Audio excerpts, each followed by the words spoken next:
Kemi, I hope you are doing okay. I can't wait to see you. I miss you, Kemi. If not for my father, you wouldn't be in this situation.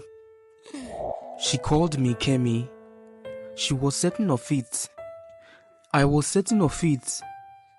The way she looked at me was as if she knew me. But why? Why is Papa not telling me anything? It is you. You are that girl that looks like Kemi. What are you doing here?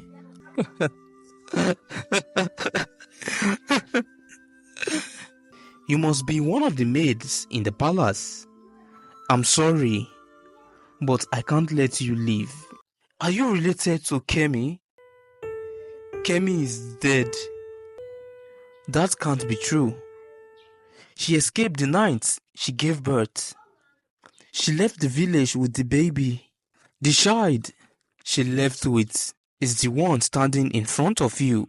I am Shola, the daughter of Kemi. I shall not rest until your father is dead. For the blood of my blood shall not die in vain. Later at night, Shola came up with the idea to poison the king, as she was going to be among the maids who would serve the king. She helped in preparing the food that night, and when no one was watching, she sprinkled some ashes she got from the old tree in the forest. The ashes she sprinkled was meant to put sickness in the king's body and make him unwell, as one of the punishments for his evil deed.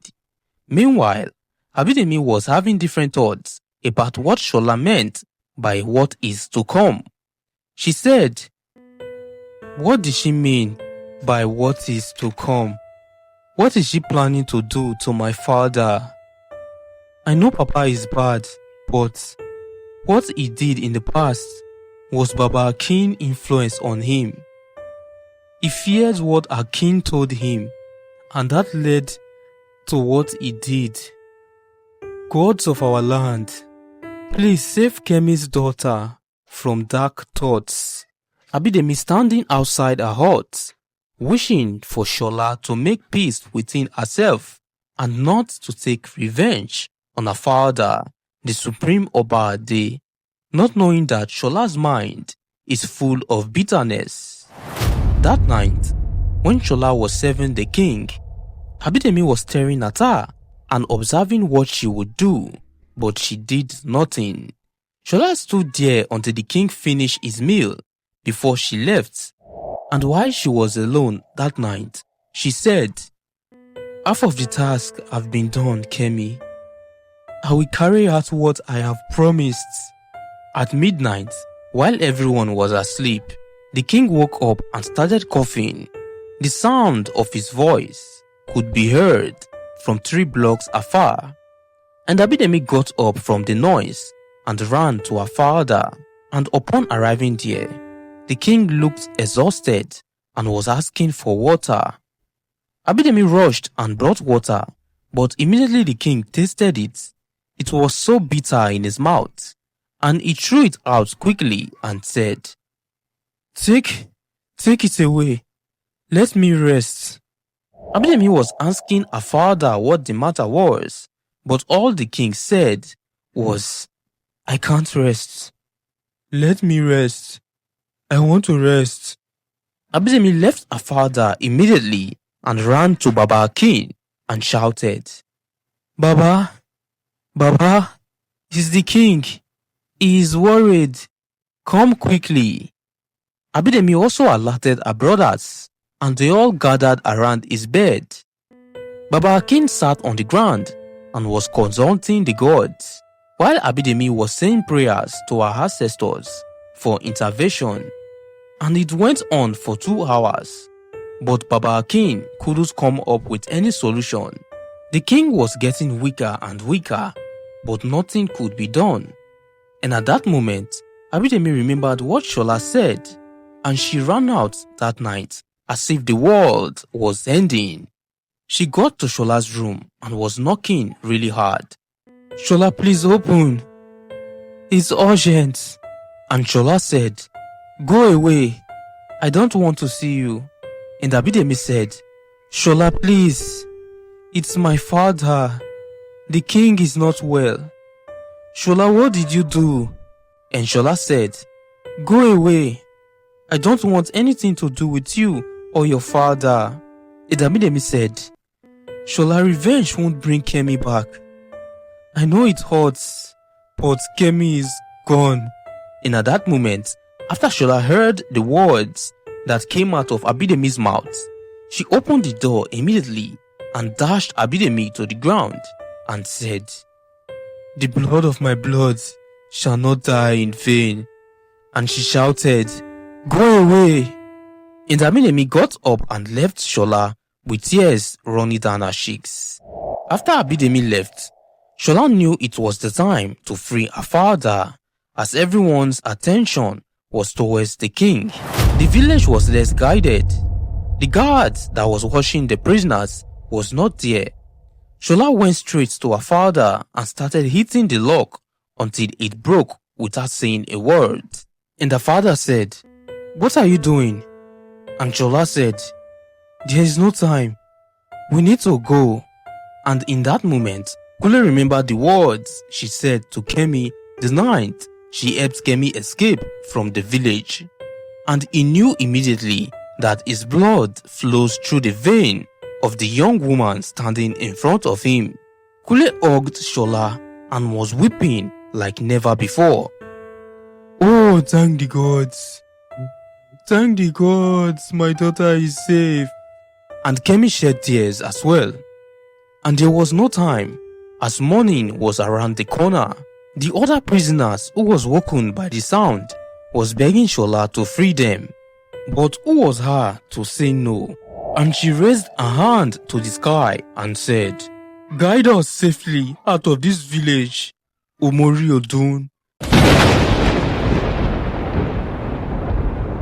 And with the mention of the name, followed lightnings from above with heavy wind. And it was raining heavily that night. And Shola, under the rain, was freeing the prisoners and was breaking their locks open. The guards of Obuma wanted to check on the prisoners, but the heavy rain and lightning did not let them. They was afraid of how powerful the lightning was. So much energy that one lightning lights up the sky with brightness.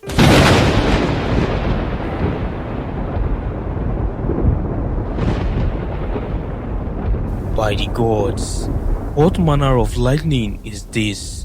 One of the guards said in shock. Hurry up, leave everything, let's go, Shola shouted, and they all went, passing through corners in the village until they got outside. And they went straight into the caves that was in the forest and stayed there throughout the night.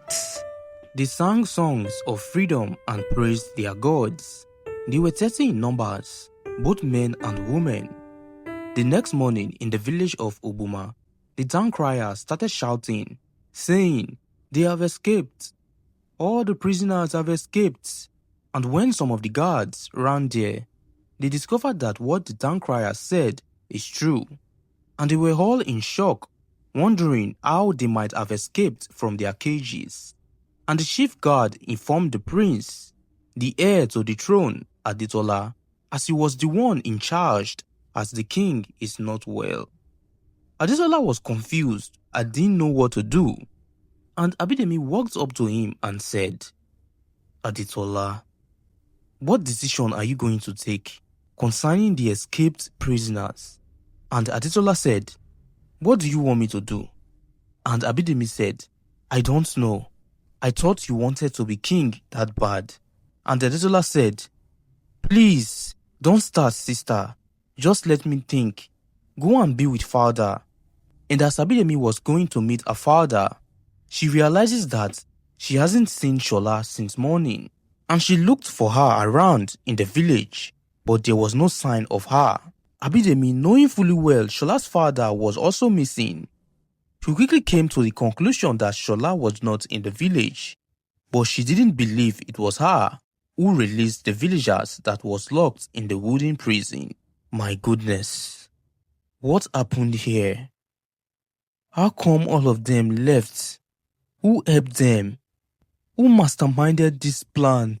This is not ordinary. Abidemi could not believe that all the prisoners fled from the village, and she was wondering who must have helped them to escape. The king was in a terrible condition, not being able to eat or drink, for anything that enters his mouth becomes bitter. For bitterness he has done, and bitter shall he receive. That same day, Shola took the people she rescued to the village of Obe, where her adoptive parents lived. Her adoptive mother was washing clothes when they arrived, and she was shocked to see Shola and other people standing behind her. And she ran and gave her a hug with tears running down her face. She said, "Shola, forgive me. I truly don't know what is going on. Even your father still doesn't know anything." And Shola said, "Mama, these are my people. My father. This is my father, Mama." And her adoptive mother was even more shocked than she was.